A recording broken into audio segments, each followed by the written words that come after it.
Movie शुरू होती है और जंगल का एक सीन दिखाया जाता है जहां एक आदमी हाथ में राइफल पकड़े लीजा लीजा पुकार रहा होता है, मगर उसे कोई जवाब नहीं मिलता। बारिश शुरू हो जाती है और वो उस लीजा नामी इंसान को ढूंढता है। फिर हम देखते हैं कि एक छोटी सी बच्ची पर एक औरत झुकी होती है। वो उस बच्ची का गोश्त नोच नोच कर खा रही होती है। राइफल वाला आदमी चीख कर कहता है, कैरन, ये तुम क्या कर रही हो? रुक जाओ, रुक जाओ। अचानक वो कैरन नामी औरत उस आदमी की तरफ देखती है। उसके मुंह से खून और गोश्त लटक रहा होता है। वो आदमी कैरन के सर का निशाना लेकर उसे गोली मार देता है और वो जख्मी बच्ची आखिरी सांसें ले रही होती है। इतने में वो कैरन दोबारा उठ जाती है। वो आदमी उसे एक मर्तबा फिर फायर मारता है और फिर कहानी शुरू होती है। और फिर एक कपल ईदा और एल्बन को दिखाया जाता है जो वीकेंड अपने दोस्तों के साथ गुजारने का प्लान करते हैं। अगले सीन में उस लड़के एल्बन का बाप उसे एक कॉटेज के बारे में बताता है कि वो घर काफ़ी अरसे से सुनसान है। वहाँ कोई भी नहीं आता जाता, ना वहाँ कोई रहता है। तुम वहाँ अपनी गर्लफ्रेंड और दोस्तों के साथ पिकनिक मना सकते हो। मगर वो ये नहीं जानते कि वो घर उन सब की मौत का सबब बनने वाला है। उस घर के बारे में सुनकर दोनों बहुत खुश हो जाते हैं। ईदा एक हेयर सैलून में काम करती है। वहाँ उसकी दोस्त लीना आती है जो पसीने में भीगी होती है। ईदा उससे पूछती है, क्या तुमने मैरी से बात की वीकेंड पर पिकनिक मनाने की? तो लीना कहती है, हाँ वो तो आ रही है। वो मजीद दोस्तों का कंफर्म करती है तो ईदा बताती है कि एल्बन और मार्कस भी आ रहे हैं। मगर उसकी दोस्त कहती है कि तुम्हारा भाई नहीं आ रहा क्या? ईदा अपने भाई को बुलाने का वादा करती है। उसके बाद हम देखते हैं कि एक गाड़ी में 4 दोस्तें मैरी, लीना, ईदा और टॉव बहुत खुशबाज सफ़र कर रही होती हैं। वह सब एक दूसरे के साथ वीकेंड गुजारने पर बहुत खुश होती हैं। गाड़ी कुछ दूर आगे जाती है तो ईदा लीना से कहती है कि वहाँ गाड़ी रोको, वहाँ मेरा भाई साइमन है। लीना हैरान होकर पूछती है, क्या वो भी आ रहा है? तुमने मुझे बताया ही नहीं, मैं थोड़ा सा सच संवर तो लेती। इसी दौरान ईदा का भाई साइमन गाड़ी की विंडो पर आता है और गाड़ी में मौजूद लड़कियों को देखकर खुश हो जाता है। वो कहता है, इस बार छुट्टियाँ बहुत अच्छी गुजरेंगी। साइमन अपनी बहन को उनकी गाड़ी में बैठने का कहता है पर वो कहती है, नहीं, तुम पीछे एल्बन के साथ आओ और उसे बताओ कि हमें रास्ता मालूम नहीं है। वो अपनी गाड़ी हमारे आगे लेकर चले ताकि हम उसे फॉलो कर सकें। इस तरह ये 7 दोस्त Ida, Alban, Mary, Marcus, Simon, Lina और टॉफ छुट्टियां गुजारने के लिए उस घर की तरफ चल पड़ते हैं। साइमन अपनी बहन ईदा के बॉयफ्रेंड एल्बन से पूछता है, हम कहाँ जा रहे हैं? एल्बन उसे बताता है कि एक घर है जो मेरे पापा ने हमारे लिए ढूंढा है। गाड़ियां दूर खड़ी करके वो हंसी मजाक करते हुए जंगल में मौजूद उस सुनसान कॉटेज के पास पहुंच जाते हैं कि उन्हें एक आदमी हाथ में राइफल लिए खड़ा नजर आता है। साइमन उससे पूछता है, कौन हो तुम? मगर वो कोई जवाब दिए बिना चला जाता है। कॉटेज के करीब पहुंचने पर उन्हें एहसास होता है कि ये तो अंदर से मुकम्मल लॉक है। सब एल्बन से पूछते हैं, क्या तुम्हारे पास कोई चाबी है? मगर एल्बन कहता है, नहीं, मेरे पास तो कोई चाबी नहीं है, मगर मैं दरवाजे खोलने की कोशिश करता हूँ। इस दौरान मार्कस मैरी को इशारा करता है कि इस तरफ आओ। मैरी कहती है, क्यों, क्या है वहाँ? मार्कस कहता है, तुम आओ तो सही, मैं बताता हूँ। मार्कस मैरी को कहता है, देखो पिछली तरफ ये खिड़की खुली है, तुम यहाँ से अंदर जाओ, बाहर का दरवाज़ा अंदर से खोलकर एल्बन को डरा देना। मैरी कहती है, नहीं नहीं, मैं अकेली अंदर नहीं जाऊंगी। मगर मार्कस कहता है, जाओ, कुछ नहीं होता। मैरी उसे कहती है, ठीक है, मेरा बैग पकड़ो, मैं अंदर जाती हूँ। मगर खिड़की से अंदर दाखिल होने पर मैरी देखती है कि अंदर बिल्कुल खूब अंधेरा होता है। मैरी मार्कस से कहती है, यहाँ तो कुछ भी दिखाई नहीं दे रहा। मार्कस कहता है, अपनी आंखों का इस्तेमाल करो, फिर नजर आएगा। मैरी को एक कैंडल नजर आती है। वो कैंडल जलाकर घर देखती है। घर काफी सजा संवरा होता है, वहाँ जरूरत की हर चीज होती है। मैरी देखती है कि वहाँ एक बेसमेंट भी है। मैरी तय खाने का ढक्कन उठाकर नीचे चली जाती है कि अंधेरे में गुम हो जाती है। एल्बन दरवाजे का लॉक खोलने में कामयाब हो जाता है और सब कॉटेज के अंदर इंटर हो जाते हैं। घर काफ़ी अच्छा और साफ सुथरा होता है, मगर पता नहीं इस घर के मालिक इस तरह से इसे छोड़कर क्यों चले जाते हैं। बातें करते करते लीना एक दरवाज़ा खोलती है तो आगे मैरी खड़ी होती है। लीना कहती है, ओ माय गॉड, तुमने तो मुझे डरा ही दिया था। ईदा कहती है, तुम अंदर कैसे आई? तुमने तो वाकई हमें डरा दिया। इतने में मार्कस पीछे से आकर जोर से हंसता है। वो कहता है, ये मेरा आइडिया था, तुम सब फंस गए। ईदा कहती है, लीना भी डर गई थी और मैं भी। सब आपस में बातें करते हैं और मैरी सबसे अलग जाकर बैठ जाती है। मार्कस उसे कहता है, क्या हुआ? मैरी कहती है, मेरी तबीयत कुछ अजीब सी हो रही है। मार्कस कहता है, कम ऑन, हम तो इन सबको डराने वाले थे, तुम अपनी तबीयत खराब करके बैठ गई हो, उठो एंजॉय करते हैं। मगर मैरी कहती है, थोड़ी देर तक ठीक हो जाएगा, मैं अंदर जाती हूँ। मार्कस मैरी के इस बिहेवियर से परेशान हो जाता है कि इसे अचानक क्या हो गया। सब मैरी को कहते हैं तुम जापान सेट होना चाहती हो और हो जाओगी तो शायद इसके बाद हम पता नहीं कब मिले। तो सब मैरी को स्पेशल फील करवाते हैं, मगर मैरी अजीब सी सोचों में गुम हो जाती है। मैरी को तहखाने के मंजर याद आते हैं जब मैरी ने बेसमेंट में एक अजीबोगरीब मखलूक को देखा। मैरी घबराकर खड़ी हो जाती है, कहती है कि मेरी तबीयत ठीक नहीं है, मैं वॉशरूम जा रही हूँ। मैरी वॉशरूम जाती है तो वहाँ पानी नहीं होता। मैरी यूरिन करती है तो सारा कमोड खून से भर जाता है, यानी मैरी को यूरिन की जगह ब्लड आता है। मैरी इतना सारा खून देखकर डर जाती है। सामने शीशे में मैरी देखती है तो मैरी की आंखें लाल हो जाती हैं जैसे खून टपक रहा हो। मैरी के मुंह से बहुत सारा खून निकलता है। मैरी को खून की वॉमिट आती है। मैरी चकरा कर गिर जाती है। टॉफ कॉटेज से बाहर स्मोकिंग कर रही होती है कि उसके मोबाइल की बैटरी लो हो जाती है। वो रूम में जाती है, मोबाइल चार्जिंग पर लगाती है।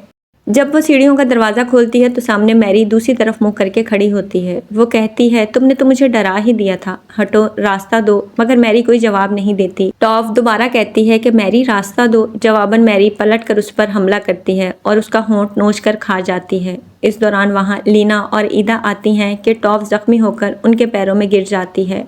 लीना और ईदा डर जाती हैं और जख्मी टॉफ को घसीट कर भागती हैं।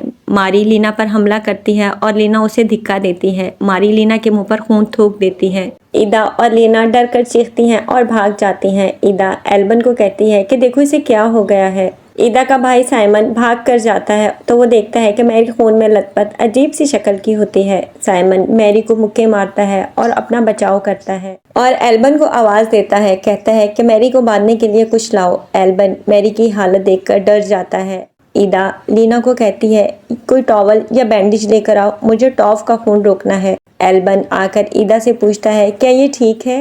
ईदा कहती है नहीं, इसे फौरी हॉस्पिटल ले जाना होगा, इसका ऊपर का होंठ बिल्कुल फट गया है। एल्बन कहता है मैरी को बांधने में मुझे साइमन की मदद करनी होगी।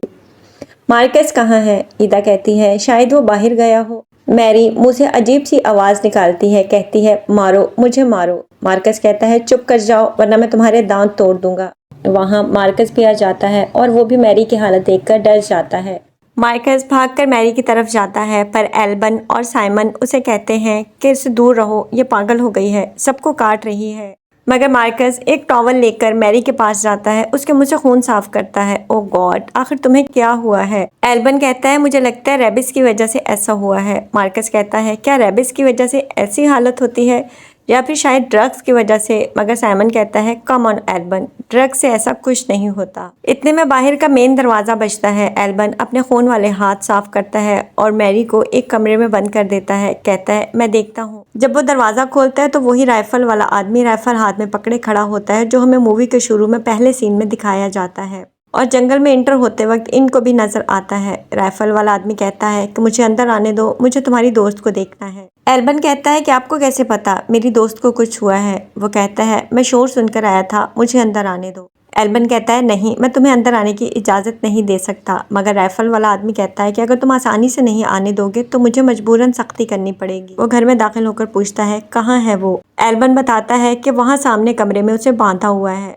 वो आदमी मैरी के पास जाता है, उसके मुंह के पास चुटकी बजाता है, मैरी को बुलाता है मगर मैरी कोई रिस्पॉन्स नहीं देती। वो आदमी मैरी के दोस्तों से कहता है कि ये मर चुकी है। वो कहते हैं क्या तुम पागल हो गए हो, मैरी हमारे सामने बैठी है। मगर वो आदमी कहता है कि ये जिस्म मैरी का है मगर इस पर शैतान का कब्जा हो चुका है। एल्बन कहता है कि अगर तुम्हें कुछ पता है तो मैं शांति से समझाओ। मार्कस भागकर मैरी की तरफ आता है और गिर जाता है। वो राइफल वाला आदमी गुस्से से चीखता है कि पीछे रहो, हटो, उससे दूर रहो। शोर सुनकर लीना और ईदा भी बाहर आ जाती हैं। वो राइफल वाला आदमी अपनी कहानी सुनाता है। वो कहता है कि कुछ दिन पहले मैं अपनी बीवी और बेटी के साथ यहाँ पिकनिक मनाने आया था। मैं मछलियाँ पकड़ने चला गया। मेरी बीवी कैरन और मेरी बेटी लीजा मशरूम तोड़ने दूसरी तरफ चली गई। फिर उनको ये घटिया घर मिला। मुझे नहीं मालूम यहाँ इनके साथ क्या हुआ, मगर काफ़ी देर गुजर गई, वो दोनों वापस नहीं आई। मैं उनको ढूंढते ढूंढते जब जंगल में काफ़ी आगे तक गया तो मैंने अपनी बीवी को अपनी ही बेटी का गोश्त नोच कर खाते देखा। मैंने अपनी बीवी को इसी वक्त गोलियां मारकर हलाक कर दिया। मेरी बीवी की आंखें अजीब सी हो चुकी थी। एल्बन कहता है तुम इनके बारे में क्या जानते हो? वो बताता है कि मेरे दादा ने एक कहानी सुनाई थी। एक ऐसी मखलूक के बारे में बताया था जो ज़मीन के अंदर रहते हैं और अगर तुम उनके इलाके में आ जाओ तो सब कुछ ख़राब हो जाता है। वो इतने ताकतवर होते हैं कि तुम्हारी आंखों में देखते ही तुम्हारी आत्मा पर कब्जा कर लेते हैं। उनको देखते ही पलटकर भाग जाना चाहिए। ईदा पूछती है तुम्हारी बेटी के साथ क्या हुआ? तो वो बताता है कि मरने से पहले लीजा ने मेरे कान में बताया कि मम्मा और मुझे एक घर मिला था। हम बेसमेंट में गए, अचानक पापा, बस यहाँ तक बताकर लीजा की भी मौत हो जाती है। वो कहता है कि यहाँ इस लड़की के साथ भी वही हुआ जो मेरे दादा ने बताया था, जो मेरी बीवी और बेटी के साथ हुआ था। वो कहता है कि इसे मार दो वरना तुम सब लोग भी मारे जाओगे। लीना कहती है कि खबरदार, अगर किसी ने मैरी को कुछ कहा तो ये इंजर्ड है, इसे हॉस्पिटल ले जाना होगा। वो पूछता है क्या इसने किसी को जख्मी किया? अगर किया है तो ये फैलता जाएगा, बेहतर होगा इसे जला दो। एल्बन कहता है ये पागलपन हम नहीं कर सकते। दूसरी तरफ मार्कस टॉफ के पास जाता है और देखता है तो वो मर चुकी होती है, उसकी धड़कन खत्म हो चुकी होती है।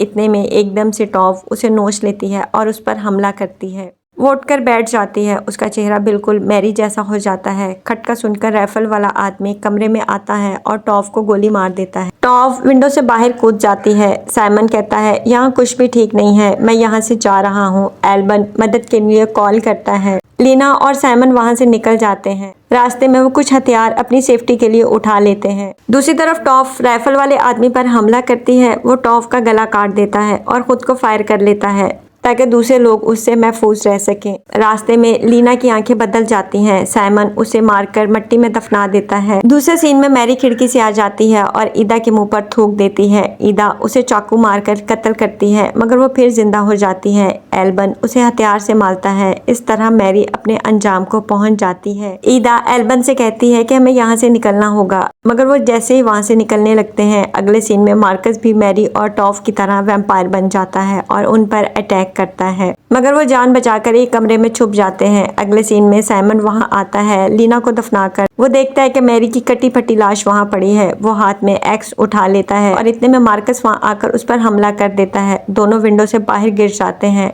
इतने में वहां लीना आ जाती है। इस तरह साइमन भी उनके हाथों वहां जख्मी हो जाता है। अब बस ईदा और एल्बन ही बचते हैं। वो वहां से निकलने की कोई तरकीब करते हैं कि मार्कस फिर आ जाता है उनको मारने, जिसे एल्बन कुल्हाड़ी से मारता है। वो दीवार तोड़कर छलांग लगाते हैं कि एल्बन जख्मी हो जाता है। वो ईदा को वहां से भगाता है तो ईदा अपने भाई साइमन के हाथ लग जाती है। एल्बन आकर साइमन को मार देता है मगर ईदा को साइमन काट लेता है। वो भी बुरी तरह जख्मी हो जाती है। ईदा एल्बन पर हमला करती है मगर वो बच जाता है और ईदा को मार देता है। अचानक वहाँ वही अजीब सी मखलूक आती है जिसे मैरी ने बेसमेंट में देखा होता है, मगर एल्बन अपनी आंखें बंद कर लेता है क्योंकि राइफल वाले आदमी ने कहा था कि आंखों में देखने से आप भी उन जैसे बन जाओगे। एल्बन अपनी आंखें बंद कर लेता है और उसे राइफल से फायर कर देता है। इस तरह 7 दोस्तों में से सिर्फ एल्बन जिंदा बचकर वहां से निकलता है और मूवी का एंड हो जाता है।